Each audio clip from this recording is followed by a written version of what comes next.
தமிழ்நாட்டின் தலைநகர் சென்னையிலிருந்து கருத்துக்கரம் பற்றி வழிநடத்தும் காவேரி நியூஸின் பேசா பொருளை பேச துணிந்த மாற்றத்தை நோக்கி வழங்க காத்திருக்கிறார் அரவிந்த் குமார்.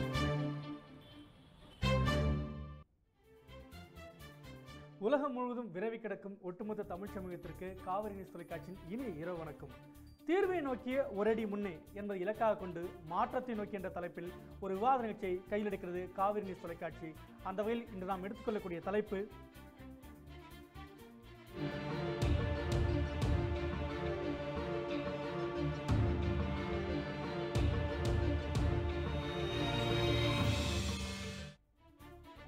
நீங்காத குழப்பத்தில் நீட்.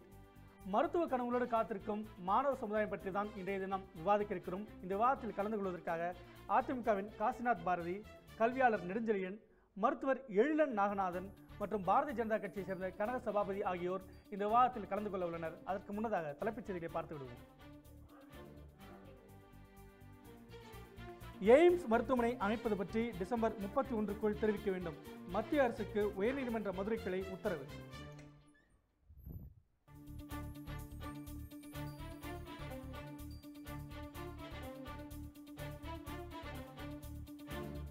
காவிரி நடுவர்மன்ற தீர்ப்பை அமல்படுத்த எடுக்கப்பட்ட நடவடிக்கைகள் என்னென்ன? மத்திய அரசுக்கு உச்சநீதிமன்றம் சரமாரி கேள்வி.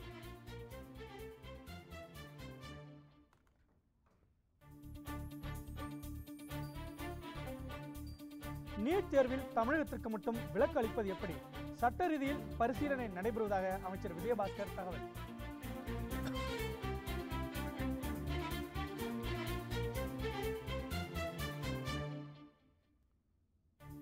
கட்சி அலுவலகத்திற்கு வருவதை தடுக்க யாருக்கும் அதிகாரம் இல்லை. சசிகலாவை சந்தித்த பின்னர் டிடிவி தினகரன் பேட்டி.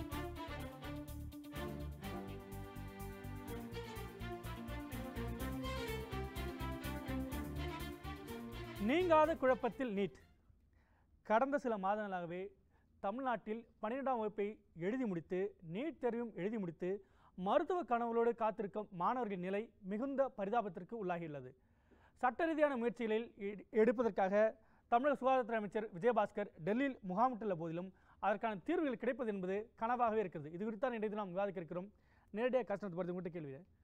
உயர்நீதிமன்றத்திலையும் தமிழரசுடைய மேல்முறையீடு தள்ளுபடி செய்யப்பட்ட நிலையில் உச்சநீதிமன்றத்தை நாடி இருக்கக்கூடிய சூழலில் இந்த அவசர சட்டம் என்பது எந்த வகையில் சாத்தியம்? இல்லை, சென்றாண்டு விலக்கு கொடுத்துருக்குறாங்க. அதனால நம்ம புதுசாக சென்றாண்டு கொடுக்கப்பட்ட போது ஓராண்டுன்ற ஒரு வார்த்தையை அவங்க குறிப்பிட்டிருக்கிறதா நான் இல்லை. அதாவது ஒரு கன்செஷனுங்கிறது ஒரு இதில் கொடுக்க ஆரம்பிச்சாச்சுன்னா இட் வில் கண்டினியூ தான். அதில் ஒன்றும் இது கிடையாது. அந்த ஆண்டுக்கு மட்டுங்கிறது சொன்னால் கூட சில ஆணைகளை உயர்நீதிமன்றம் பிறப்பிக்கு இது இந்த நபருக்கு மட்டும்தான்பாங்க. அப்புறம் இட் வில் பி எக்ஸ்டெண்டட். இந்த ஆண்டு எளிதாக அந்த விலக்கு கிடைக்கல. ஏன்னா அதுக்கு மத்திய அரசு எந்த விதமான சூழ்நிலை எடுத்துக்கிட்டு இருக்காங்கன்னு தெரியல. ஆனால் சுகாதாரத்துறை அமைச்சர் 2 நாட்களாக அங்கேயே தங்கி மிகப்பெரிய முயற்சியை எடுத்துக்கொண்டிருக்கிறார். ஜேபி நட்டா அவர்களையும் இன்னைக்கு பிரதமரை சந்திச்சிருக்காரு. ராஜ்நாத் சிங்கை தொடர்ந்து சந்திச்சுட்டு இருக்காரு. நேற்று ஒரே நாளில் 3 முறை சந்தித்திருக்கிறார்கள். ஏதோ ஒரு விதத்தில் தமிழக மாணவர்களுக்கு ஏதாவது ஒரு வழியை காட்ட முடியுங்கிற முயற்சியில் தான் தமிழக அரசு ஈடுபட்டு கொண்டிருக்கிறது. சுகாதாரத்துறை செயலாளர் ராதாகிருஷ்ணன் அவர்களும் கூட இருந்துகிட்டு இருக்காரு. பட் இதில் சட்ட ரீதியாக சில பிரச்சனைகள், ஏன்னா உச்சநீதிமன்றம் ஏற்கனவே அறிவுறுத்தி யாருக்குமே விலக்கு கொடுக்கக்கூடாதுன்னு சொன்ன சூழ்நிலையில் இதை எந்த அடிப்படையில் கொண்டு வர்றதுங்கிறதுல சில சட்ட சிக்கல்கள் சென்று கொண்டிருக்கிறது. நிச்சயமாக வெற்றி பெற முடியுங்கிறது தான் எங்களுக்கு நம்பிக்கை. தமிழக அரசுடைய முயற்சிகள் காலதாமதமான நடவடிக்கையா? இல்லை, காலதாமதமானு சொல்ல முடியாது. ஏன்னா அதுக்கு பொலிட்டிக்கல் ரீசன்ஸ் தான் காரணங்கிறது தான் நம்ம சொல்லிக்கிட்டு இருக்கோம். ஏற்கனவே ஏன்னா இங்கே இருந்த இன்ஸ்டபிள்னஸ், இங்கே இருக்கிற கவர்மெண்ட் இன்ஸ்டபிலிட்டி, அதாவது இதில் கவனம் செலுத்த முடியாத சூழ்நிலையில் அங்கே இருக்கிற கவர்மெண்ட்டை ஃபார்ம் பண்ணுறதுலையும் புரட்சித் தலைவர் அம்மா அவர்களுடைய இறப்பு பல்வேறு சூழ்நிலைகள் காரணமாக தான் நம்ம பண்ண முடியல. தவிர ஆமாம், ஆக்ட் ஆஃப் கார்டு தான் அது கடவுள் செயல்னு சொல்லுவாங்கள்ல, அது மாதிரி தான் ஆக்ட் ஆஃப் கார்டு தான். சென்ற ஆண்டு வந்த வெள்ளம் மாதிரி தான் அது. அதனால் அது இயற்கை செய்தது. அதற்கு பிறகு இன்றைக்கி தீவிரமாக முயற்சி செஞ்சுட்டு இருக்காங்கிறத நம்ம பாராட்டி தான் ஆகணும். ஏன்னா வெற்றி பெறுகிறோமோ தோல்வி பெறுகிறோமோ அதனுடைய முயற்சி இன்றைக்கி மிகப்பெரிய அளவில் விஜயபாஸ்கரின் முயற்சியோ தமிழ்நாடு அரசு முயற்சியோ பாராட்டுக்குரியது. ஆனால் மாணவர்களின் நிலை நிச்சயமா அது ஏற்றுக்கிட்டு தான் அவனை வேற என்ன பண்ண முடியும். அப்போ நீட் தேர்வில் விலக்கு அளிக்க முடியாது என்பதை சொன்னாலும் கூட அதையும் தமிழக மாணவர்கள் ஏற்றுக்கொண்டு தான் இல்லை. அதான் வேற என்ன பண்ண முடியும். அது கவர்மெண்ட் ஒரு டிசிஷன் எடுத்துட்டாங்கன்னா அப்போ தமிழ் வழி கல்வியில் படித்த மாநில பாடத்திட்டத்தில் படித்த மாணவர்கள் நிலைமை என்ன? அதில் இன்னைக்கு 1300 பேருக்கு மேலே செலக்ஷன் லிஸ்ட்டில் இருக்கிறதா சொல்லி நாங்கள் கேள்விப்படுறோம். ஒட்டுமொத்தமாக இருக்கக்கூடிய 3330 ஏறக்குறைய அப்போ நாங்கள் சொன்ன 85% தாண்டி தான் வந்துகிட்டு இருக்கோங்கிற மாதிரி தான் நினைக்கிறோம். பட் இருந்தால் கூட அதை இப்போ நம்ம சொல்லிட்டோம்னா வந்து இந்த விளக்கம் முழுமையாக பெற முடியாத சூழ்நிலை. ஏன்னா இதில் வந்து +2 தேர்வில் அதிகமான மார்க்கை பெற்றிருப்பாங்க, ஆனால் வந்து நீட்டில் குறைஞ்ச மார்க்குக்கு வந்திருப்பாங்க. அவங்க வந்து நிச்சயமாக பாதிக்கப்படுவாங்கிற சூழ்நிலையில் தான் நம்ம வந்து விளக்கம் முழுமையாக பெற்ற பெரும்பாலான மாணவர்கள் கிராமப்புறங்களில் படிக்கிறவங்க வந்துட்டு பள்ளியில் எடுக்கக்கூடிய தேர்வுல தான் அதிக மதிப்பெண் பெற்றிருப்பாங்க. அவங்களுக்கு நீட் தேர்வு அது பாடத்திட்டம் அப்ப அவர்கள் அதுல அதிக மதிப்பெண் எப்படி எடுத்து அதனால தான் விளக்க பெறுறதுக்காக கடுமையான முயற்சி செய்து கொண்டிருக்கிறோம். எழிலன் நாகநாதன், இந்த கேள்வி உங்களிடம். தற்போது நீட் தேர்வு காலத்தில் மத்திய அரசு பாராமுகமாக இருப்பதற்கான காரணம் என்ன?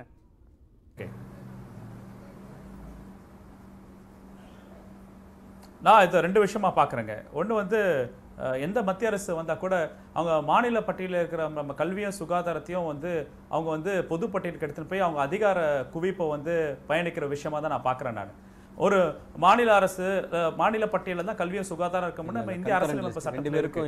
கோத்தாரி கமிஷன் 1964 யுனெஸ்கோ எக்ஸ்போர்ட்ஸோட சேர்ந்து கல்வியும் சுகாதாரம் கல்வியும் சுகாதாரமும் மாநில பட்டியலில் தான் வச்சுக்கணும். எமர்ஜென்சி சிச்சுவேஷன் வந்து பொது பட்டியலில் போச்சு கிடையாது.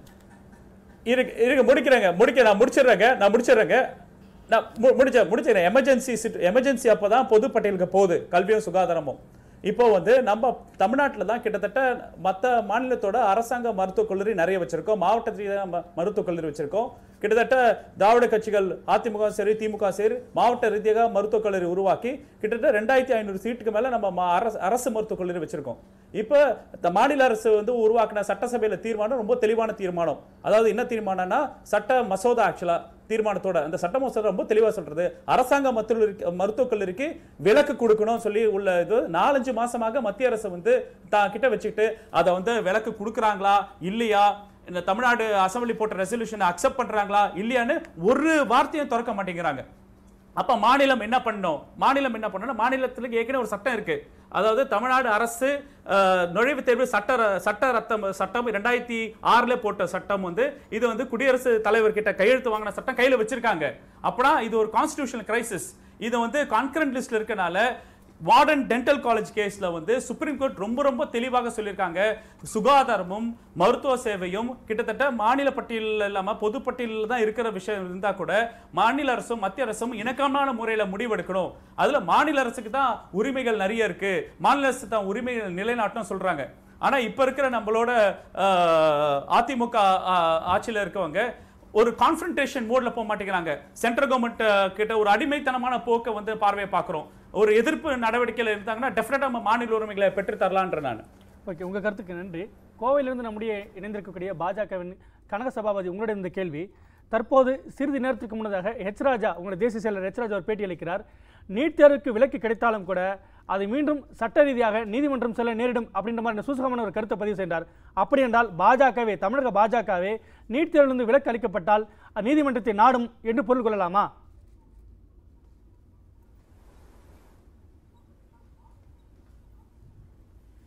சார், பாஜகவை பொறுத்த வரைக்கும் நாம் தெளிவாக இருக்கிறோம்.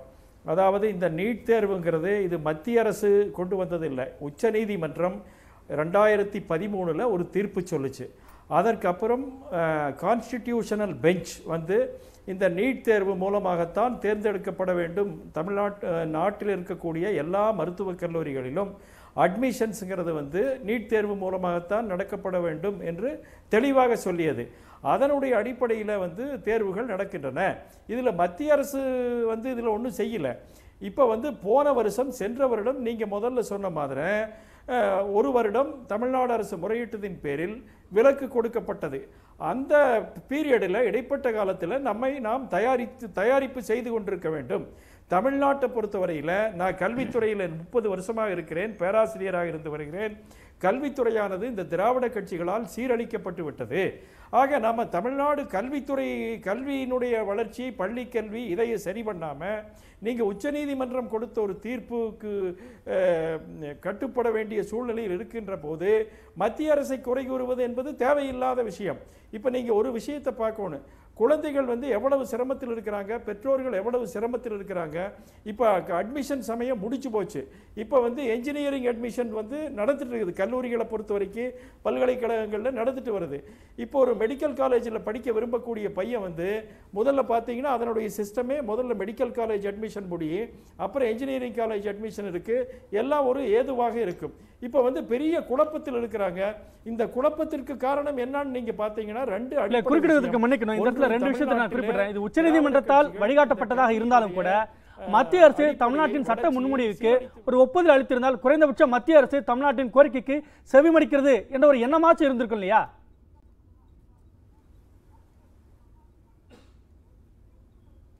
சார் போன வருஷம் ஒரு வருஷம் கொடுத்ததுங்களா? ஒரு வருஷத்துல இவங்க நான் பேசிக் கொண்டிருப்பது தற்போது இல்லையா மாநில அரசு? சொல்லுங்க பார்க்கலாங்க.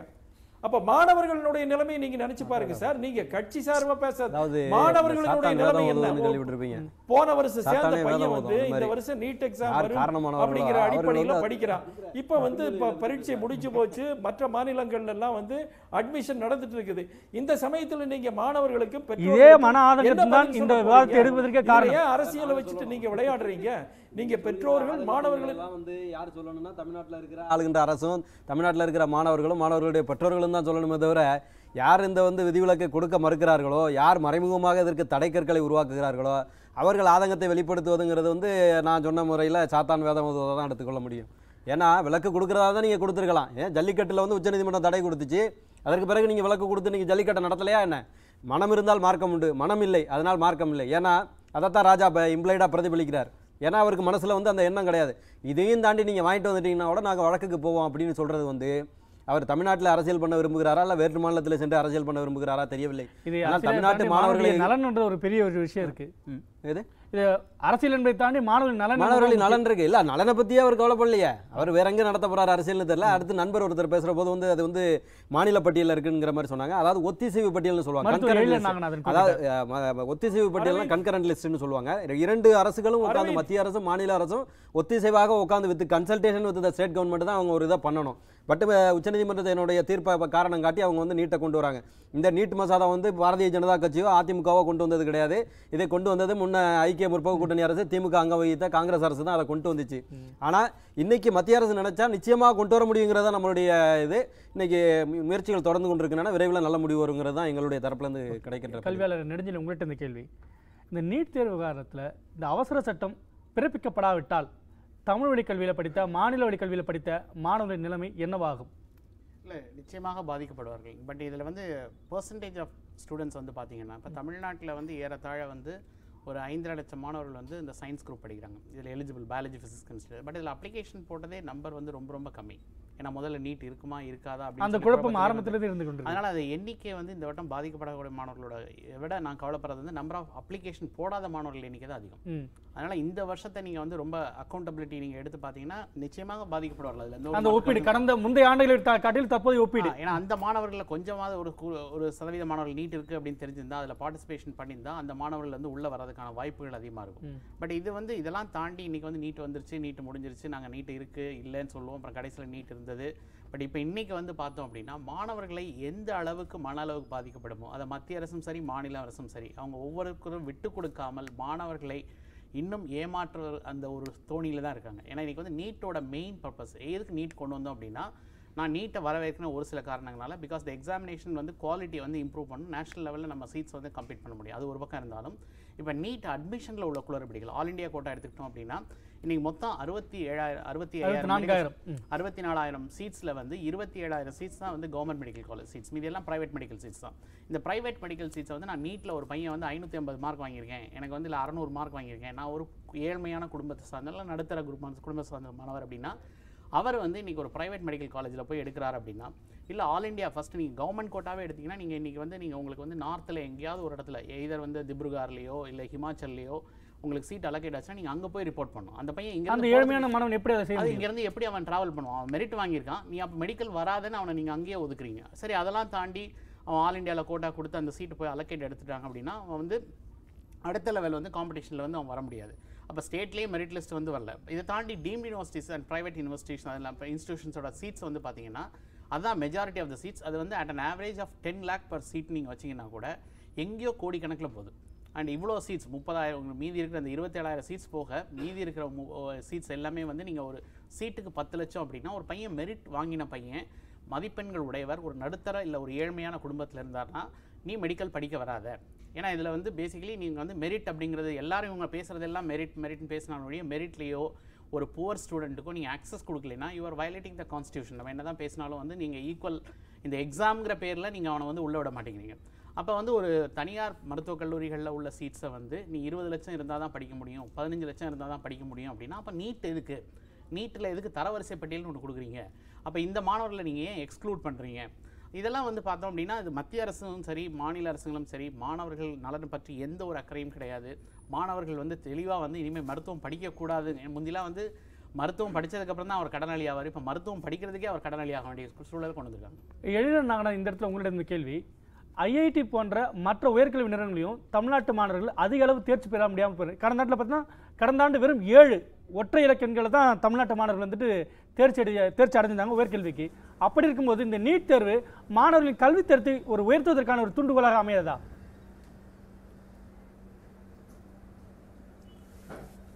இப்போ வந்து கல்வித்தரம் சொல்றமே ஒரு நுழைவுத் தேர்வு எப்படி ஒரு கல்வி தரத்தை உயர்த்தும்? இது வந்து இன்டெரக்டா நீங்க சொல்றது. நீங்க வந்து கல்வித்தரத்தை உயர்த்துறது, சிலபஸ் இம்ப்ரூவ் பண்றது, அது ஒரு கல்வித்துறை இயக்குனரோ நல்ல ஒரு விஷன் உள்ள ஒரு கல்வித்துறை அமைச்சர் வந்தா சிலபஸை மாத்தி ஸ்டாண்டர்ட் இம்ப்ரூவ் பண்ற விஷயம். ஆனா இது நுழைவுத் தேர்வு எப்பொழுதும் ஒரு கல்வித்தரத்தை எப்படி உயர்த்த முடியுது எனக்கு தெரியல. இப்போ வந்து நீங்க பாத்தீங்கன்னா ஐஐடி, நீங்க சொன்ன ஐஐடி ஐஏஎம் ஆன போன மாசம் ரிசல்ட்ஸ் வந்தது. அந்த ரிசல்ட்ஸ் வந்ததுக்கப்புறம் மாணவர்கள் எந்த பள்ளிக்கூடத்தில் இருந்த முதல்வர்களை போய் யாருமே பேட்டி எடுக்கல. அந்த ஐஐடி ஐஏஎம் வந்து கோச்சிங் பண்ண அந்த கோச்சிங் டைரக்டர்ஸ் இருக்க institute directors, private tuition directors பத்தி பேட்டி எடுக்கும்போது அவங்க சொல்றாங்க எங்களோட மாணவர்கள் எங்க கோச்சிங் சென்டர்ல இருந்த மாணவர்கள் இவ்வளவு தரமா வளர்ந்துட்டாங்க சொல்றாங்க. நீட் எப்படி ஒரு கல்வி தரத்தை உயர்த்தும்? இப்ப பாருங்க, இப்போ வந்து நீட் தேர்வு தான் நுழைவுனா நான் வந்து 12ஆம் கிளாஸ் வகுப்பு ஒரு குவாலிஃபைங் எக்ஸாம் தான் முடிவு பண்ணிட்டாங்க. இப்போ என்ன பண்ணிட்டாங்க, இப்ப ஜூனியர் நீட் 6, 7, 8 போய் ஜூனியர் நீட் கோச்சிங் கிளாஸஸ் போய் சேர்ந்துடலாம். சீனியர் நீட் 9, 10, 12 வகுப்புல senior NEET, crash course NEET இருக்கு. அது மட்டும் இல்ல, நீட்டுக்கு நீங்க 3 வருஷம் அட்டெம்ப்ட் கொடுக்குறாங்க. இப்போ ஒரு பையன் வந்து 12th ஸ்டாண்டர்ட் எக்ஸாம் எழுதி இப்ப கேரளாலயோ இல்ல ஒரு கோச்சிங் கிளாஸஸ்லயோ தொடர்ச்சியா வந்து 24 மணி நேரமும் நீட்டுக்கான கோச்சிங் கிளாஸஸ் பண்ணா ஒரு மருத்துவ சீட் கிடைச்சிருது. இப்ப இந்த ரிசல்ட்ஸ் பேஸ் பண்ணி சொல்றேன். இப்ப அரசாங்க மருத்துவக் கல்லூரி சீட்ல 2400 சீட் இருக்குன்னா சிபிஎஸ்இ மாணவர்கள நீட் கோச்சிங் கிளாஸஸ் போன மாணவர்கள் தான் எடுத்திருக்காங்க 2200. அதுல ஒரே கேரளால இருக்கிற 2 கோச்சிங் சென்டர்ல வந்த மாணவர்கள் எண்ணிக்கை 1000க்கும் மேற்பட்ட மாணவர்கள் எடுக்கிறாங்க. நான் வந்து இங்க வந்து கல்வியும் சுகாதாரம் திருப்பி சொல்றாரு, இது வந்து பொதுப்பட்டியல் இருக்கு, அதனால பெரிய வாய்ஸ் ஓவர் பண்ற அடிமைப்பக்க சொல்றாங்க. ஆனா நீங்க பாத்தீங்கன்னா பப்ளிக் ஹெல்த் சுகாதாரம் வந்து மாநில பட்டியலா இருக்கு. மருத்துவ சேவையும் மருத்துவ கல்வியும் ஒன்று பிணையப்பட்டது. ஆக்சுவலா இங்க வந்து இப்போ வந்து நான் வந்து இங்க இருக்க மாணவர்களை, இங்க இருக்கிற மண்ணின் மைந்தர்களை இப்ப அரசாங்க பள்ளியிலையும் இல்ல இங்க இருக்கிற தனியார் பள்ளியிலையும் தமிழ்நாட்டில் இருக்கிற மாணவர்களை பத்தி நான் வந்து ட்ரெயின் பண்ணி அவங்களை மெடிசன்ல சேர்த்து இங்க இருக்கிற ஹெல்த் சிஸ்டத்தை இம்ப்ரூவ் பண்ண போறோம்னா கேள்வி கேட்கணும். இப்ப ஒன்னு சொன்னாரு, அதாவது மருத்துவத்துறையில எல்லா மருத்துவக் கல்லூரிகளும் நீட் இருக்குன்றாரு பாஜக நண்பர். ஆனா all India institute of exams ஏன் நீட்ல வரல? போஸ்ட் கிராஜுவேட் இன்ஸ்டிடியூட் ஏன் நீட்ல வரல? அதுக்கப்புறம் ஜிப்மர் ஏன் நீட்ல வரல? ஏன் நீங்க மத்திய அரசினால் நடத்தப்பட நிறுவனத்துக்கு மட்டும் நீட்ல விலக்கு கொடுத்துறீங்க, ஆனா அரசாங்கனால் நடத்தப்படுற தமிழ்நாடு மருத்துவக் கல்லூரிக்கு விலக்கு கொடுக்க ரெட்டத்தல போக்கு ஏன் இருக்கு அப்படின்னு அவருக்கு கேள்வியை வைக்கிறேன். இந்த மெரிட் சிலபஸ்ல இம்ப்ரூவ் ஆன பசங்களோட எண்ணிக்கை 1967 இருந்து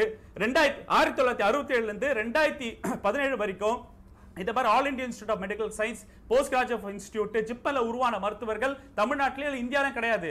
யூகேஎல் சிஸ்டத்துல இருக்காங்க. ஆனா தமிழ்நாடு அரசாங்க மருத்துவக் கல்லூரியில பயின்ற மாணவர்கள் 81% தமிழ்நாட்டிலே இருக்காங்க. 61 பேர் அரசாங்க வேலை பார்க்கறாங்க.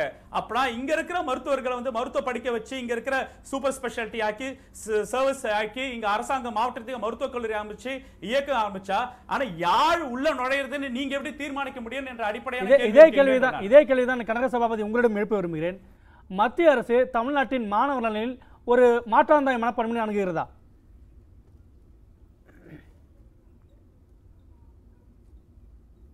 சார், இது அரவிந்த் எனக்கு டைம் கொடுங்க, நான் வெளியூர்லேருந்து பேசுகிறேன்.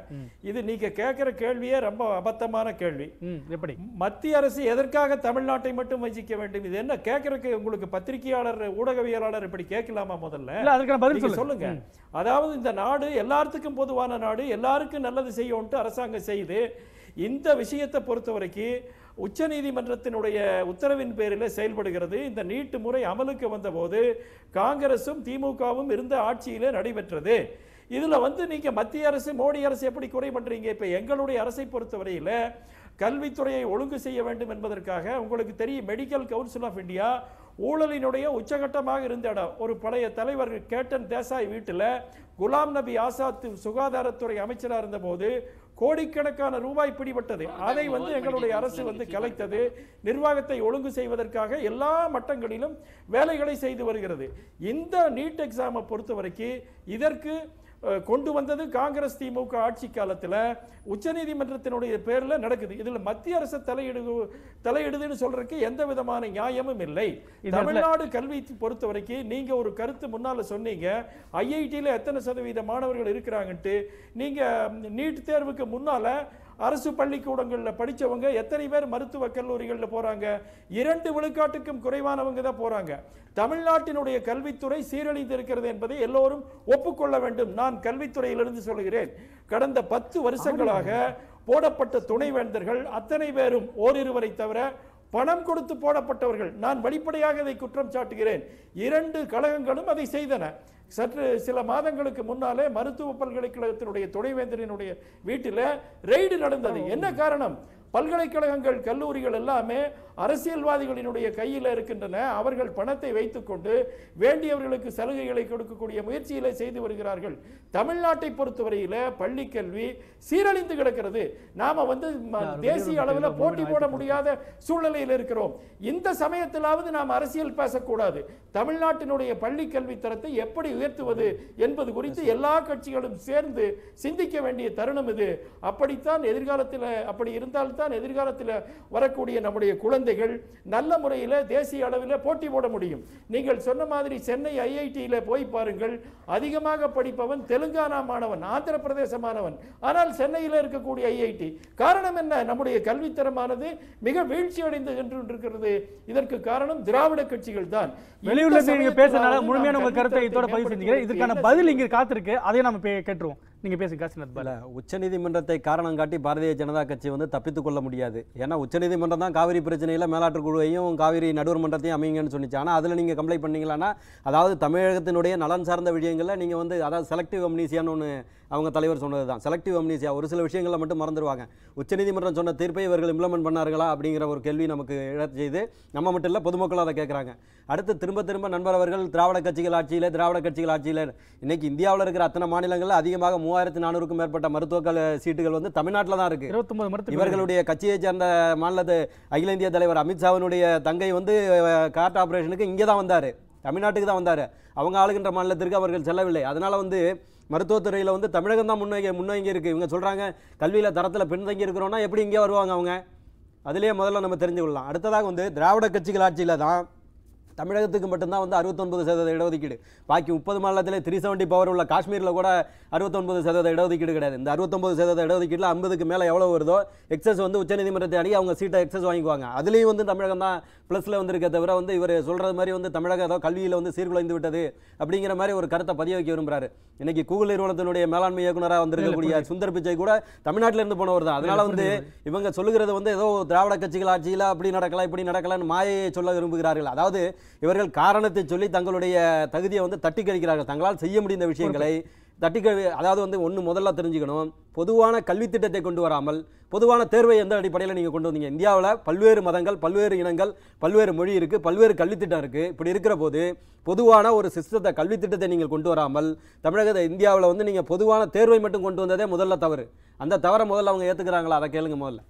நீங்கள் குறுக்கிட இந்த இல்லை சார், அவர் சார் சொன்னது வந்து இப்போ மிஸ்டர் கேத்தன் தேசாய் மென்ஷன் பண்ணாங்க. இன்றைக்கி கேத்தன் தேசாய் தான் வந்து பேசிக்கலி மத்திய அரசாங்கம், அதுவும் பாஜக அரசாங்கம் வந்து வேர்ல்ட் மெடிக்கல் கவுன்சிலுக்கு சீஃப் ஆக்கி பிரிட்டிஷ் மெடிக்கல் ஜேர்னல்லேருந்து American medical council, Canadian medical council எல்லாருமே ராய்ட்டர்ஸ்லையும் வாஷிங்டன் போஸ்ட்லையும் ரொம்ப மோசமாக திட்டிட்டு இருக்காங்க. எப்படி இப்படி ஒரு கரப்ட் பர்சனை வந்து நீங்கள் வேர்ல்ட் மெடிக்கல் கவுன்சிலுக்கு இந்தியா ரெப்ரசன்டேட்டிவ் அனுப்புறீங்க அப்படின்னாங்க. இதை மத்திய அரசாங்கம் தான் செய்யுது. இப்போ இன்னொன்று வந்து பார்த்தீங்கன்னா, இப்போ சார் சொன்னாங்க நாங்கள் நீட்டில் வந்து நாங்கள் வந்து மெரிட் லிஸ்ட்டில் வந்து நாங்கள் நான் கேட்ட கேள்வி தான், ஒரு பையன் பணம் இல்லாத பையன் மெரிட்டில் நல்லா வாங்கின பையனுக்கு வந்து நீங்கள் வந்து மெரிட்டில் இருந்தாலும் பணம் இல்லைங்கிறதுக்காண்டி அவனை துரத்தி அடிச்சிங்கன்னா அப்போ நீட்டோட பர்பஸ் என்ன? நீங்கள் நீட்டோட பர்பஸே தரம் வாய்ந்த மாணவர்கள் மெரிட் அடிப்படையில் தான் வந்து போக முடியும் அட்மிஷன் அப்படின்னா இன்னைக்கு 20 லட்சம் 22 லட்ச ரூபா நம்ம எதுக்கு நம்ம வந்து ஃபிக்ஸ் பண்ணி அந்த பையனை ஓட விரட்டணுங்கிறது தான் என்னோட கேள்வி. இடையில நாங்கள் நீங்கள் பேசிக்கொண்டு இடையே குறுக்கிட்டீர்கள், அதுக்கான காரணத்தை தெரிந்து கொள்ளலாமா?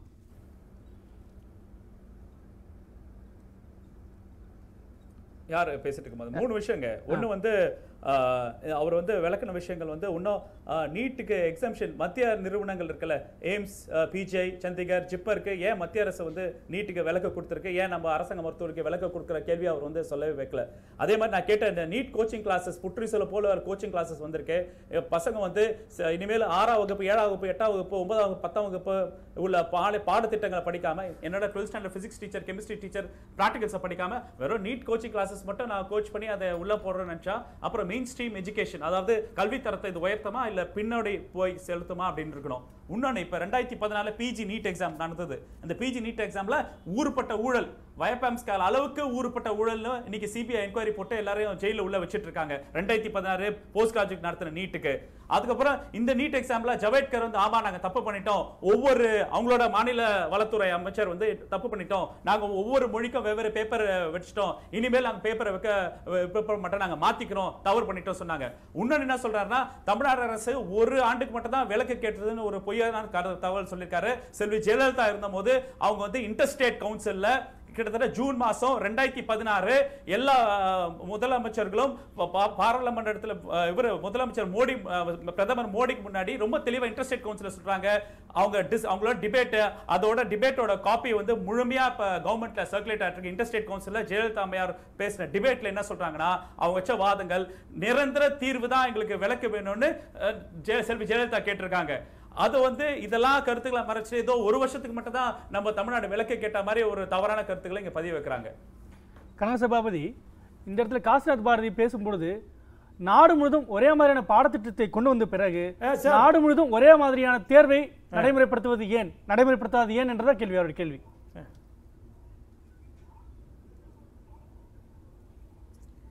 சார் இது ஒன்று திருப்பி நான் சொல்றேன், நீங்க மறுபடியும் இது அரசியல் பண்றீங்க. இது செஞ்சது பல பின்னணிகளை கொண்டு, இது உச்ச நீதிமன்றத்தால் எடுத்து சொல்லப்பட்ட விஷயம், கான்ஸ்டிடியூஷனல் பெஞ்ச் சொன்ன விஷயம்.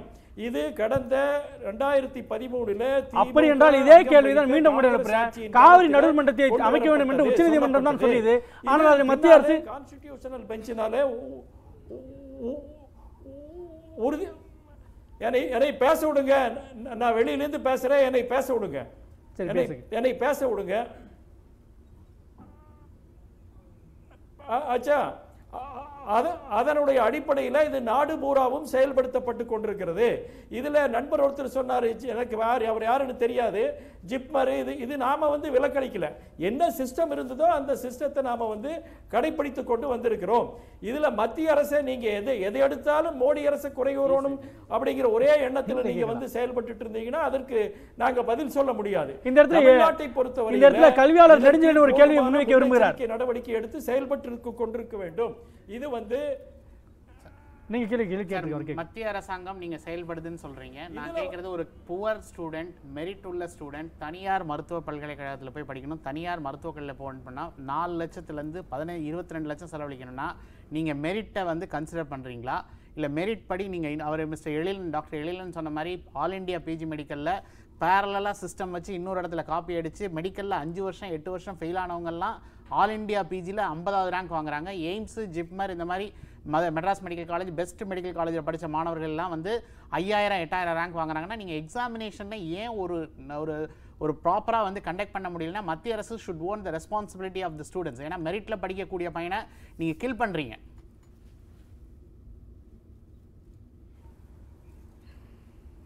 சார் நண்பரே, நான் சொல்கிறேன் பாருங்க, நான் கல்வித்துறையில் தான் இருக்கிறேன், நீங்கள் எந்த துறைன்னு எனக்கு தெரியாது. இப்போ என்ன நடக்குது? இல்ல நீங்க எல்லாம் அடுத்த ப்ளேம் பண்ண வேண்டாம் சார். மத்திய அரசோட ரோல் என்ன நடக்குது? நீங்க நீட்டுக்கு வந்து ஏன் 10 லட்சம் ரூபாய் ஃபீஸ் கேக்குறீங்க, ஏன் 20 லட்சம் ரூபாய் ஃபீஸ் கேக்குறீங்க? இப்போ நீங்க அப்ப நீட் வைக்கவே வேண்டாமே, யார் யார் பணம் இருக்கோ நேரா வந்து மெடிக்கல் சேர்ந்துக்கோன்னு சொல்லிக்கலாமே. எதுக்கு நீட்டுங்கறத வச்சுட்டு மார்க்கையும் வாங்கினதுக்கு அப்புறம் உனக்கு இல்லடா, உனக்கு சீட் இல்லடா, நீ உனக்கு பணம் இல்ல, நீ வெளிய போன்னு சொல்றது வந்து எந்த வகையில நியாயம்? அரவிந்த் சார் சொல்லுங்க, கேக்குது.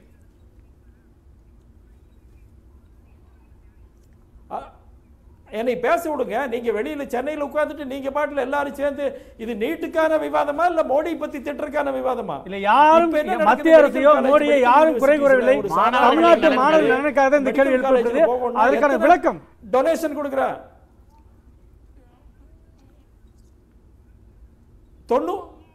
90 லட்சம் 1 கோடி பணம் கொடுக்குறான். பணம் இருக்கிறவங்க இப்ப சேர முடியுது சூழ்நிலை. இதை மறுக்க முடியுமா யாராவது?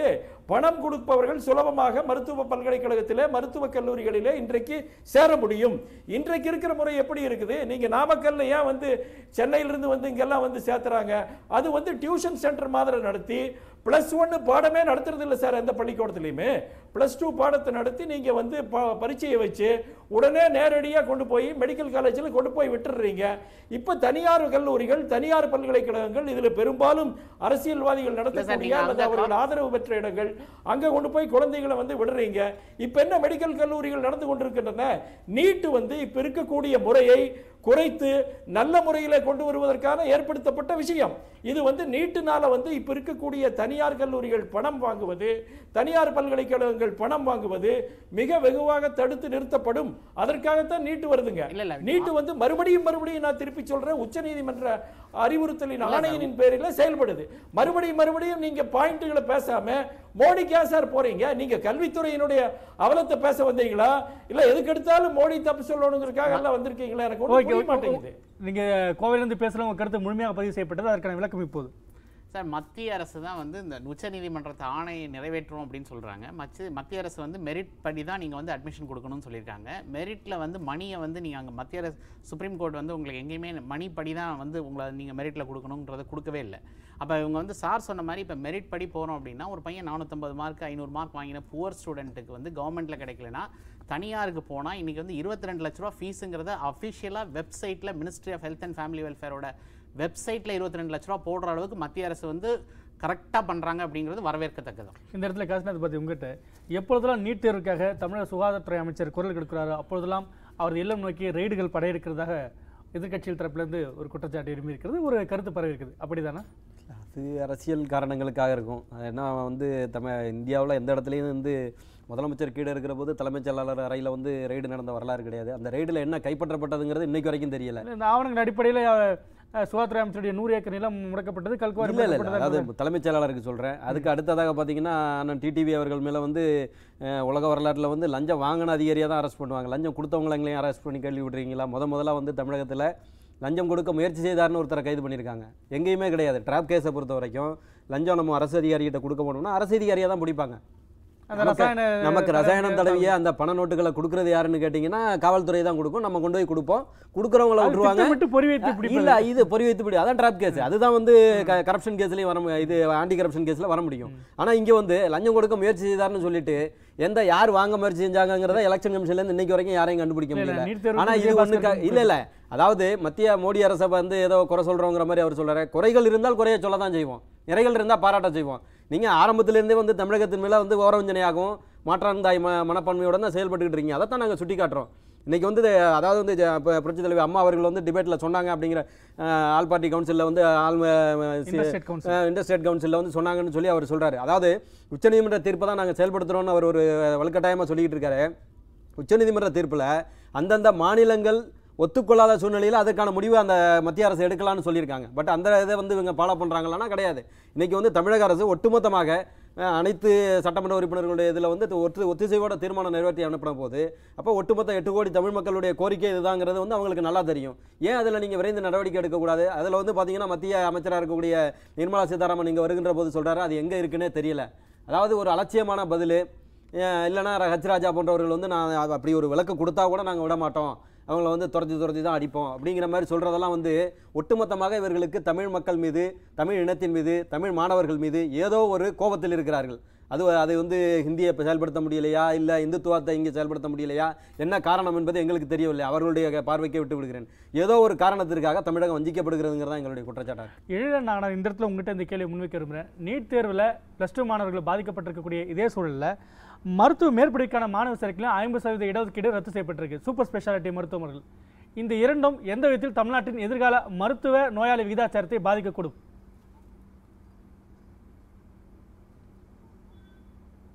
இல்லை, தமிழ்நாட்டில் வரலாற்று எடுத்தீங்கன்னா இங்கே ஒரு சமூக நீதி வரலாறு இருக்குது. இங்கே வந்து என்னதான் இவங்க திராவிட கட்சிகள் இவ்வளோ குறை சொன்னாலும் இந்த சமூக நீதி கொள்கையில் 2 திராவிட கட்சிகளும் ரொம்ப தெளிவான கொள்கைகள் இருந்தனால தான் இன்னைக்கு எல்லா சமூகத்திலையும் வந்து எல்லா வகையான மருத்துவர்களை நீங்கள் பார்க்கலாம். அரசாங்க மருத்துவ சேவையில் இருக்காங்க.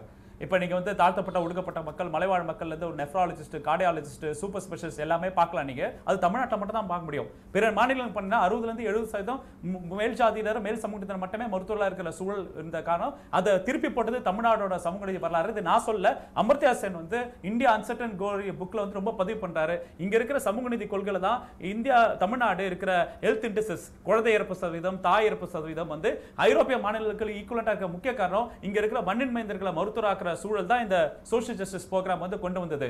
இப்போ நீங்க பாத்தீங்கன்னா சூப்பர் ஸ்பெஷாலிட்டி வந்து ஏன் ரொம்ப முக்கியம்னா, அதோட இடஒதுக்கீடு ரொம்ப முக்கியம்னா, அரசாங்க மருத்துவக் கல்லூரியில் சூப்பர் ஸ்பெஷாலிட்டி சர்வீஸ் ரொம்ப ரொம்ப தேவை. இப்பெல்லாம் நீங்க பத்திரிகை படிக்கலாம், ஸ்டான்லி மருத்துவ கல்லூரியில் வந்து இருதய மாற்று சிகிச்சை பண்ணியிருக்காங்க, அப்புறம் குடல் மாற்று சிகிச்சை பண்ணியிருக்காங்க, கல்லீரல் மாற்று சிகிச்சை பண்ணிருக்காங்க. இப்ப மதுரையில வந்து ஒரு அதிநவீன ரத்த குழாய் சிகிச்சை பண்ணியிருக்காங்கன்னா அரசாங்க மருத்துவர்கள் சூப்பர் ஸ்பெஷாலிட்டி படிச்சனால தான் இப்ப பண்ண முடிஞ்சது. இன்னும் இந்த இடஒதுக்கீடுலாம் நீங்க எடுத்துட்டீங்கன்னா வெறும் இங்க வந்து நம்ம சிஸ்டத்தை பயன்படுத்திட்டு வெளிநாட்டுக்கு போறவங்களும் பிற மாநிலத்துக்கு போறவங்க மருத்துவர்கள் வந்து படிக்கிறாங்க. இப்ப இந்த இடஒதுக்கீடு ரத்து பண்ணனால 192 சூப்பர் ஸ்பெஷாலிட்டி சீட்ஸ்ல 13 சீட்டு மட்டும் தான் தமிழ்நாட்டை சேர்ந்தவங்க இருக்காங்க. மீதி பிற மாநிலத்தில் சேர்ந்தவங்க தான் இருக்காங்க. இப்ப தமிழ்நாடு அரசாங்க வேலை வாய்ப்பை கொடுத்து தமிழ்நாட்டில் வந்து சூப்பர் ஸ்பெஷலிஸ்ட் ஆக்கி அங்க துறைகளை ஓபன் பண்ணி இங்க இருக்க மருத்துவர்களுக்கு சேவை செய்து இங்க இருக்க மக்களுக்கு சேவை செஞ்சு சுகாதாரத்துறையை உயர்த்தும் சூழல்ல இதை எல்லாத்தையும் அடிக்கிற மாதிரி இன்னைக்கு வந்து இந்த மாதிரி ஒரு திணிப்பை வந்து கொண்டு வந்தா இது நான் வந்து போராட்ட தளத்துல செய்ய முடியும்.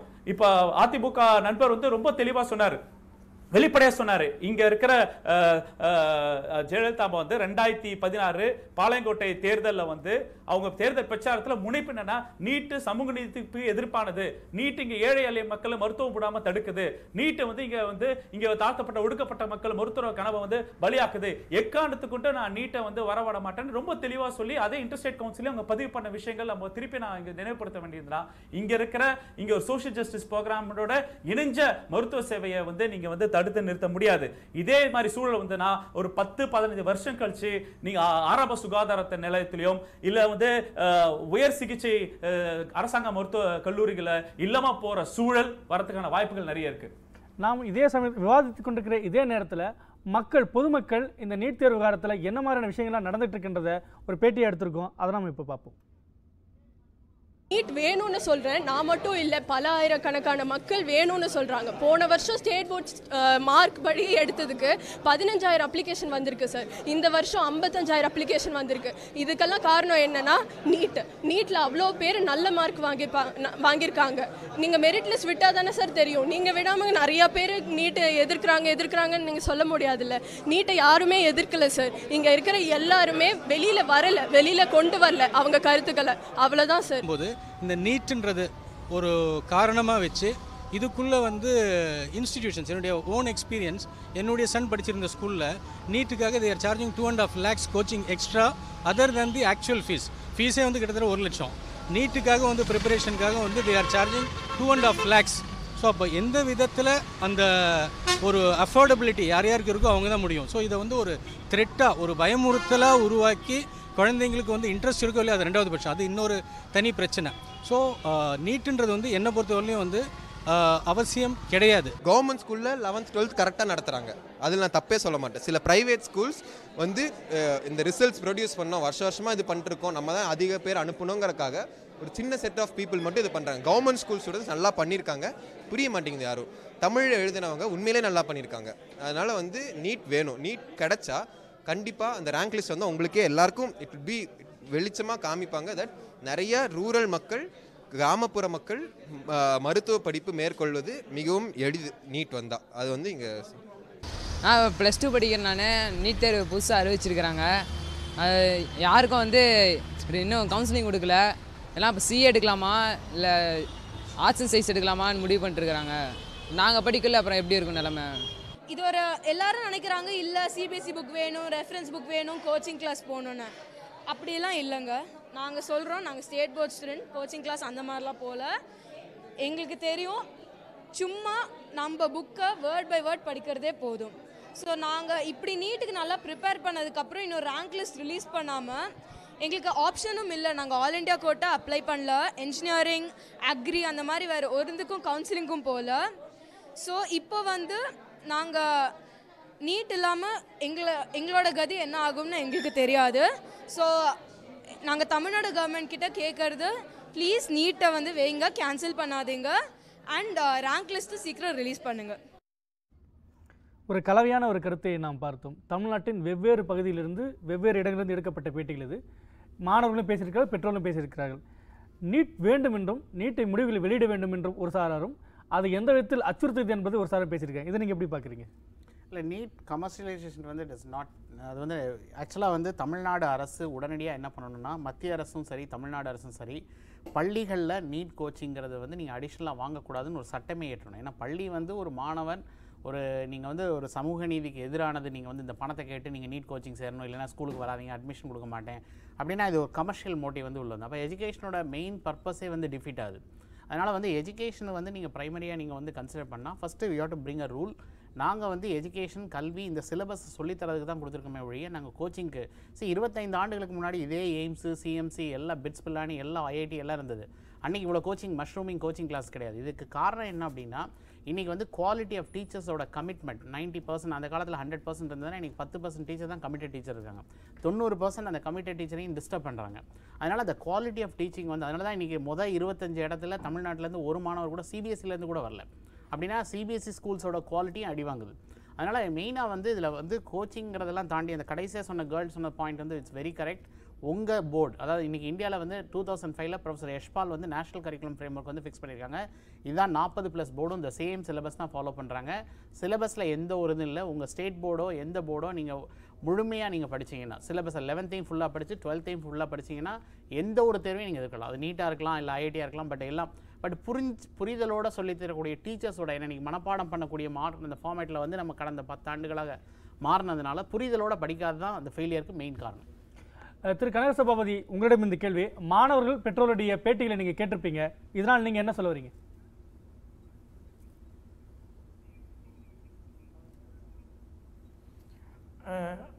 அரவிந்த், அதற்கு முன்னால் இப்போ 3 பேருமே நேரடியாகவோ மறைமுகமாகவோ மத்திய அரசு தாக்குறாங்க. அதனால் அவங்களுக்கு பதில் சொல்கிறதுக்கு எனக்கு டைம் கொடுங்க. நீங்கள் பெற்றோர்கள் மாணவர்கள் பேசுனதை நானும் கேட்டேன். அதில் பார்த்தீங்கன்னா பெருவாரியானவர்கள் நீட் வேணும்னு தான் சொல்கிறாங்க. இது உங்களுக்கு இருக்கக்கூடிய அந்த ஸ்டூடியோவில் இருக்கக்கூடிய நண்பர்கள் புரிந்து கொள்ள வேண்டும். நான் 3 பேர் 3 விஷயத்தை கேள்வி கேட்டாங்க, நான் அதுக்கு பதில் சொல்கிறேன். முதல்ல பேசிய நண்பர் வந்து இந்த ஃபீஸ் எவ்வளவு இருக்குதுங்கிறத பற்றி சொன்னார். தனியார் கல்லூரியில் தனியார் பல்கலைக்கழகங்களில் இது வந்து அரசாக சேர்த்து முடிவு பண்ணுது. இது நீட்டு வந்ததுனால் இல்லை, இன்றைக்குமே நீட் இல்லாத போதும் அதுதான் ஃபீஸு. ஆனால் நீட் இல்லாத போது என்ன இருந்ததுன்னா, இந்த ஃபீஸை விட அதிகமாக தனியார் கல்லூரிகள் தனியார் பல்கலைக்கழகங்கள் வாங்கி கொண்டிருந்தன என்பது நிரந்தரமான உண்மை. நீட்டு வந்தால் அதற்கான வாய்ப்புகள் எல்லாம் மிக குறைவாக இருக்கும். ஒன்று. இரண்டாவது விஷயம் வந்து, இது ஏதோ சமூக நீதி வந்து பாதிக்கப்படுதுங்கிறாங்க. சமூக நீதிக்கு இதுக்கு பாதிக்கப்படுறதுக்கான வாய்ப்பு இல்லை. சமூக நீதி அப்படியே தான் இருக்கும். நாடு பூரா வந்து வடநாட்டில் இல்லாத சமூக நீதி நமக்கு மட்டும் இல்லை, எல்லா பக்கமும் இருக்குது. தமிழ்நாடு வந்து அதிகபட்சமாக எல்லாருக்கும் வாய்ப்பு கொடுக்கறதுக்காக 69 விழுக்காடு கொடுத்தது, அது எல்லாம் உண்மை. அது வந்து இந்த திட்டத்தினால பாதிக்கப்படுறதில்லை. மூணாவது வந்து நம்முடைய அதிமுக நண்பர் வந்து சொன்னார், இது ஏதோ தமிழ் இனத்திற்கு எதிராக, தமிழ் மக்களுக்கு எதிராக. ஒன்று சொல்லிக்க விரும்புகிறேன், நானும் தமிழ் இனம் தான், நாங்களும் தமிழ் மக்கள் தான். இது வந்து தமிழ் இனத்துக்கோ தமிழ் மக்களுக்கோ விரோதமாக செய்கிறது கிடையாது. முதல்ல வந்து நாம் செய்ய வேண்டிய விஷயத்தை புரிந்து கொள்ள வேண்டும். திருப்பி இது வந்து நாம் அடிப்படையான விஷயங்களை ஆராயாமல் மத்திய அரசு குறை கூறுவது என்பது இதில் தேவையில்லாத விஷயம். நான் கேட்ட ஒரு கேள்விக்கு அவர் பதில் சொல்லவே இல்லை. கடந்த 10 வருட கால ஆட்சியில் திமுகவாக இருக்கட்டும் அண்ணா திமுகவாக இருக்கட்டும் எத்தனை பல்கலைக்கழகங்களிலே துணைவேந்தர்கள் பணம் வாங்காமல் நியமிக்கப்பட்டார்கள் சொல்ல முடியுமா? கல்வித்துறை சீரழிந்து கொண்டிருக்கிறது சார். இது வந்து குறிப்பாக தனியார் கல்லூரிகள் தனியார் பல்கலைக்கழகங்கள் இதில் பெரும் பலனை பெற்றுக் கொண்டிருக்கின்றன. தரம் கீழே சென்று கொண்டிருக்கிறது. இதை சரி செய்ய வேண்டுமானால் நீட் மாதிரி ஒரு பொது தேர்வு மூலமாகத்தான் சரி செய்ய முடியும். அதை உச்சநீதிமன்றம் சொல்லி இருக்கிறது. இதில் பலவிதமான கருத்துகள் நமக்கு இருந்தாலும் கூட அதனுடைய அடிப்படையில் தேர்வு நடத்துவதற்கான முயற்சிகள் மற்ற மாநிலங்களில் எல்லாம் நடக்கின்றன.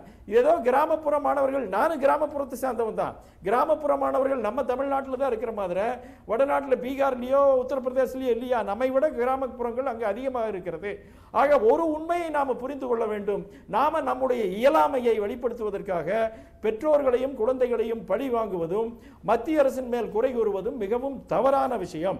இந்த சமயத்தில் நாம் எல்லோரும் ஒன்று கூடி இந்த சீரழிந்து போன கல்வித்துறையை எப்படி சீர் செய்வது என்பதற்கான முயற்சியை செய்ய வேண்டும். அதற்கு உங்களை மாதிரி தொலைக்காட்சிகள் அதில் பங்களிக்கணும். நீண்ட பதிலுக்கு நன்றி. போதுமான நேரம் கொடுக்கப்பட்டிருக்கு. எழிலன் ஆனந்தன், உங்களிடம் இந்த ஒரே ஒரு கேள்வியை முன்வைக்க விரும்புகிறேன். யூபிஎஸ்சி போன்ற போட்டித் தேர்வுகளுக்கு நாடு முழுவதும் ஒரே மாதிரியான தேர்வு முறை இருக்கும்போது நீட்டிலிருந்து மட்டும் விலக்கு கோருவது என்பது எந்த விதத்தில் நியாயம்?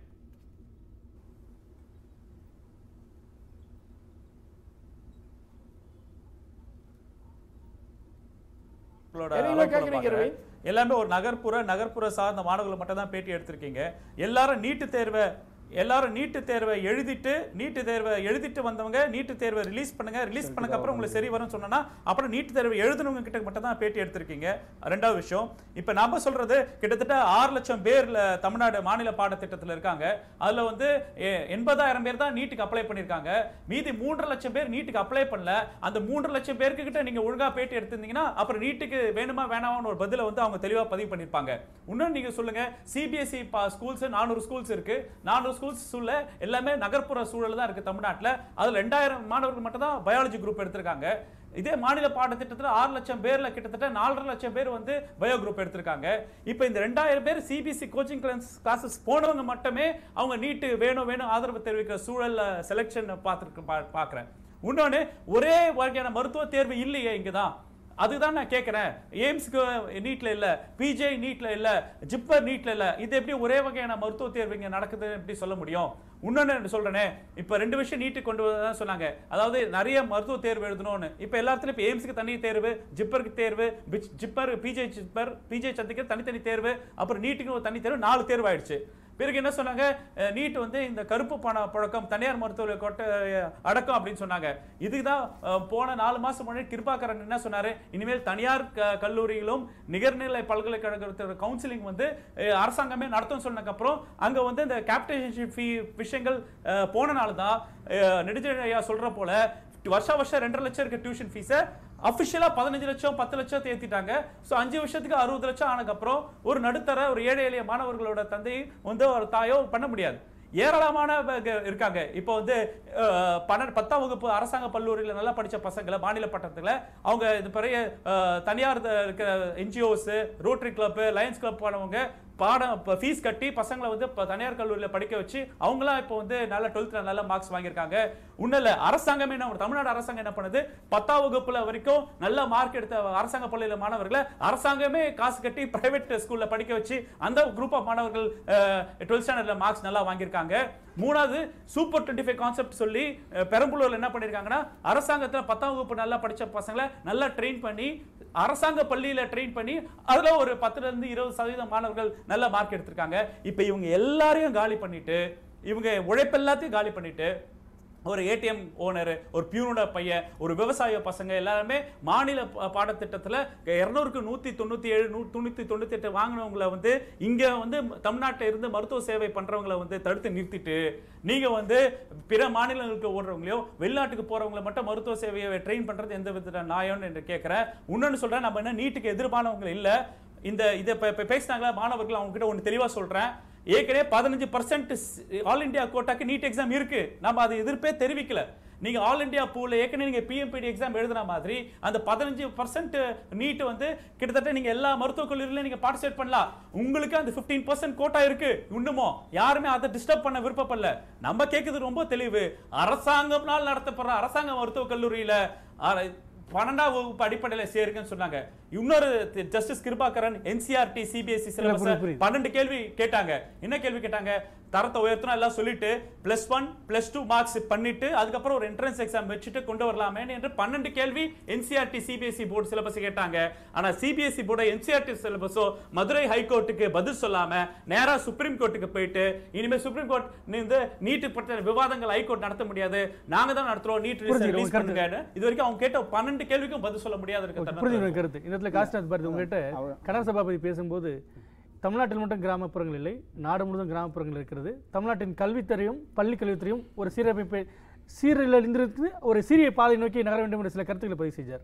ஏற்கனவே எதுவும் சீர்குலைவாக இருக்கான்னு அப்படியெல்லாம் கிடையாது. அவருடைய எண்ண ஓட்டம் அப்படி வேணா இருக்கலாமே தவிர, அதாவது வந்து அதை தான் பேட்டி கண்டது வந்து கிராமப்புற மாணவர்கள்ட்ட பேட்டி காணலை. முதல்ல அவர் எயிலன்னு சொன்ன கருத்தை நான் ஏற்றுக்கிறேன். அடுத்து வந்து எல்லாருமே மனிதர்கள் தான். எதற்காக கேண்டிகேப்டாக இருக்கிறவங்க ஊனமுற்றவர்களுக்கு நம்ம வந்து இடஒதுக்கீடு கொடுக்குறோம்? அவர்களுக்கு வந்து அந்த ஈக்குவலண்ட்டுக்கு வர முடியலைங்கிறதான். அதே தான் இன்னைக்கு வந்து கிராமப்புறங்கள்லேருந்து இந்த நீட் தேர்வு, அதை அவர் நண்பருக்கு மிக தெளிவாக சொன்னார். 6 லட்சம் பேரில் 1,80,000 பேர் தான் வந்து இந்த நீட் தேர்வை அட்டன் பண்ணியிருக்காங்க. அப்போ இப்படி ஒரு தேர்வு இருப்பதே தெரிந்து கொள்ள முடியாத சூழ்நிலையில் இன்னைக்கு தமிழ்நாட்டில் இருக்கிற பாக்கி கிராமப்புற மாணவர்கள் இருக்கிறாங்க. அப்போ அவங்கள எப்படி நம்ம வெளிச்சத்துக்கு கொண்டு வர்றது? இவங்க வந்து எல்லாருமே மனிதர்கள் தான், ஈக்குவலாக ஓட வேண்டியனா கேண்டிகேப்டையும் கூப்பிட்டு ஒன்றா நிற்க வச்சு ஓட சொன்னீங்கன்னா ஊனமுற்றவன் எப்படி ஓடுவான்? இப்போ நாங்கள் அதை தான் சொல்கிறோம். எதற்காக சமூக நீதி வந்தது, எதற்காக இடஒதுக்கீடு முறை வந்ததுன்னா அன்இக்குவல் பர்சனை வந்து ஈக்குவலாக்கிறதுக்கு தான் இடஒதுக்கீடு முறை வந்தது. அவர்கள் வந்து நல்லா வந்து மேல்தட்டு மக்களுக்கு பயன்படுகின்ற விதத்திலேயே தங்களுடைய கருத்துக்களை அறிவாளியை மட்டும் கொண்டு வரணும்னு சொன்னால் இடஒதுக்கீடு எதற்காக? அறிவாளியாக இல்லாதவனையும் அறிவாளியாக மாற்றணுங்கிறதுக்கு தான் இடஒதுக்கீடு முறை வந்தது. இன்றைக்கி யார் பெரும்பான்மையாக இருக்கிறாங்கன்னா 1% இருக்கிறவன் 95% ஆள்றான். 95 பெரிதா 1 பெரிதான்னு கேட்டிங்கன்னா வந்து இன்றைக்கி வந்து 5% பெரிதான்னு கேட்டிங்கன்னா இன்றைக்கி இந்திய அரசியலை பொறுத்தவரை 5% தான் பெருசு, 95 சின்னது. இது மேத்தமெட்டிக்ஸே வந்து மாறி போயிருக்கு. அன்இக்குவல் பர்சன்ஸுக்கு ஈக்குவல் கொடுக்குறதுக்கு தான் இடஒதுக்கீடு முறை கொண்டு வந்தோம். அவர் வந்து என்ன சொல்கிறாரு, தேர்வில் வெற்றி பெற வேண்டிய நான் இப்போ இந்த நீட் தேர்வை கொண்டு வரபோது இங்கே இடஒதுக்கீடு முறையே இம்ப்ளைட்லி தேர் டெலிட்டிங் த ரிசர்வேஷன் பாலிசி. ரிசர்வேஷனே கிடையாது அதில். அப்போ ஒரு கிராமப்பகுதியிலேருந்து வருகிற ஒரு தலித் மாணவர்கள், ஒரு பிற்படுத்தப்பட்டவர், மிகவும் பிற்படுத்தப்பட்டவர்கள் எங்கே சீட்டு கிடைக்கும், எப்படி கிடைக்கும், எந்த அடிப்படையில் கிடைக்கும்? அதை தான் நேராக நீ எல்லாம் வரக்கூடாதுன்னு நேராக சொல்லாமல் தலையை வந்து இப்படி சுற்றி வளைச்சி மூக்கை வந்து தொடுறாங்க. அதுதான் எங்களுடைய இது வந்து இன்றைக்கி இருக்கிற இடஒதுக்கீடு முறை வந்து பாதிக்கப்படுமோ அப்படிங்கிற அச்சத்தில் தான் நாங்கள் வந்து இன்றைக்கி வந்து வேண்டாம் அப்படின்னு சொல்கிறோம். அடுத்து மக்களுக்காக தான் அரசை தவிர அரசுக்காக மக்கள் கிடையாது. மக்களுக்கு என்ன நல்ல விஷயங்களை செய்ய முடியுமோ அதுதான் அரசு. அரசு எது நல்ல விஷயமா நினைக்குதோ அதை வந்து மக்கள்கிட்ட போய் இம்ப்ளிமெண்ட் பண்ணுறதுக்கு அரசு தேவை கிடையாது. நிகழ்ச்சியோட இறுதிக்கு வந்திருக்கு. இந்த இடத்துல நெடுஞ்செழியன் உங்களுடைய கருத்துக்கள் நீட் அந்த உங்களோட பதிலும் சேர்த்து உங்களுடைய இறுதி கருத்தை பதிவு பண்ணலாம். நீட் தேர்வில் இந்த விலக்கு பெறாவிட்டால் தமிழ்நாட்டில் மருத்துவ கனவுகள் இருக்கக்கூடிய மாணவன் எதிர்காலம் என்னவாக போயிடுது? இல்லை, ஃபஸ்ட்டு இது சார் சொன்னது வந்து இந்த நீட்டில் வந்து மெரிட்டில் வந்து ஃபாலோ பண்ணுறதுங்கிறத தாண்டி இப்போ நீட்டில் 2 அரசியல், மத்திய அரசியலும் சரி மாநில அரசும் சரி இந்த நீட் அட்மிஷனை வச்சு தான் அவங்க அரசியல் பண்ணுறாங்க. ஏன்னா இதில் பணப்புழக்கம்ங்கிறது வந்து அரசியலோட நிறைய ஒன்றி குழாவுது வந்து. அதனால் இதில் வந்து எவ்வளோ மாணவர்களை வந்து தொல்லைப்படுத்தி ஒவ்வொரு ஆண்டும் நாங்கள் ஒவ்வொரு ஆண்டும் அதே இடத்துல நின்று பார்க்கும்போது ஒவ்வொரு ஆண்டும் அவங்கள குழப்பி இந்த மாணவர்கள் மெடிசன் வந்து படிக்கக்கூடாது, அதாவது இவங்க நல்லா படித்தாலே, மாணவர்கள் வந்து நல்லா படித்தாலே எதிர்காலத்தில் அரசியல் கட்சிகளை கேள்வி கேட்பாங்க, படிக்கக்கூடாதுங்கிறதுல எல்லா அரசியல் கட்சிகளும் தெளிவாக இருக்காங்க. திரு கனகசபாபதி, உங்களிடம் நிகழ்ச்சியின் இறுதியான ஒரு கேள்வி. நீட் தேர்வு விவகாரத்தில் தமிழக பாஜக மத்திய அரசுக்கு என்ன மாதிரியான ஒரு அழுத்தத்தை கொடுக்க போகிறது? சுருக்கமாக உங்க பதில்.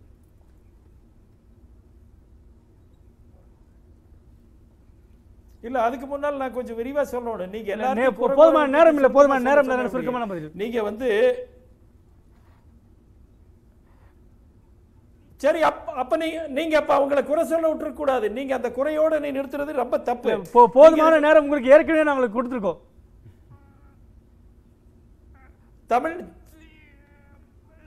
தமிழ்நாட்டில் 88,000 மாணவர்கள் எழுதியிருக்கிறாங்க. அதுல 33,000 பேர் தேர்ச்சி பெற்றிருக்கிறாங்க. அதுல வெறும் 4,500 பேர் தான் சிபிஎஸ்சி, மீதி பூரா மெட்ரிகுலேஷன்ல வந்தவங்க.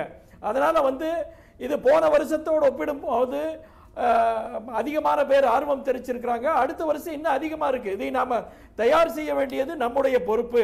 ரெண்டாவது, முதல்ல பேசின நண்பர் சொன்னாரு நீட் ஏதோ கட்டணம் அதிகமாயிடுது. இந்த கட்டணம் நீட் வந்ததனால இல்லை, இது முதல்லயே இருக்கக்கூடிய கட்டணம். மூன்றாவது, இந்த கிராமப்புற மாணவர்களை தெரியாது அப்படிங்கிறாங்க. தெரியாதுன்னா யாரு காரணம்ங்க? ஆட்சி செய்யறவங்க சொல்ல வேண்டியது இல்லையா? கடந்த 50 வருடங்களாக இது கூட செய்யலைன்னா அப்ப இந்த திராவிட கட்சிகளுக்கு கல்வியின் மேல என்ன அக்கறை இருக்கிறது? நீங்க ஒரு பாயிண்ட் கவனிச்சிருப்பீங்க. மாணவர்கள் சொன்னதை கேட்ட உடனே, பெற்றோர்கள் சொன்னதை கேட்ட உடனே ஊடகத்தையே குறை சொல்றாங்க, நீங்க நகர்ப்புறத்தில் எடுக்கிறீங்க. ஆக இந்த விஷயத்தை பொறுத்தவரையில இது முழுக்க முழுக்க இவர்கள் அரசியல் செய்கிறார்கள். உங்கள் கருத்துக்களுக்கு நன்றி. இதே உங்களுடைய இறுதி கருத்தா பதிவு செய்கிறேன். எழிலன் நாகநாதன், உங்களுடைய இறுதி கருத்தாக நீட் தேர்வு விவகாரத்தில் அடுத்த கட்டமாக மாணவர்கள் சட்ட ரீதியாக முயற்சிக்க வேண்டுமா அல்லது ஜல்லிக்கட்டு போன்று மீண்டும் ஒரு போராட்டம் முடிக்க வாய்ப்பு இருக்கா?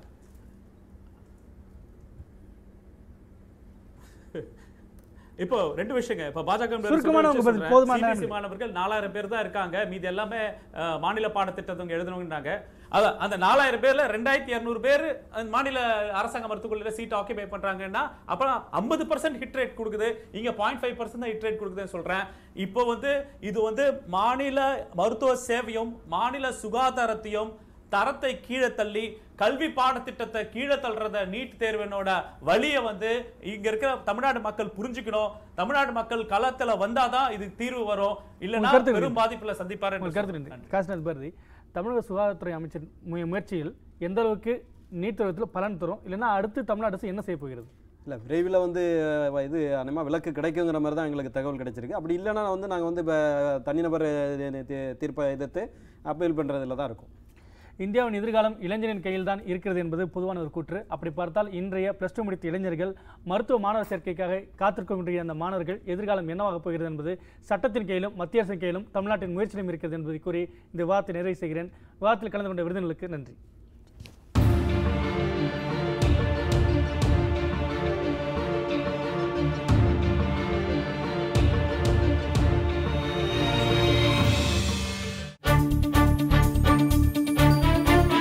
தமிழ்நாட்டின் தலைநகர் சென்னையிலிருந்து கருத்துக்கரம் பற்றி வழிநடத்தும் காவேரி நியூஸின் பேசா பொருளை பேச துணிந்த மாற்றத்தை நோக்கி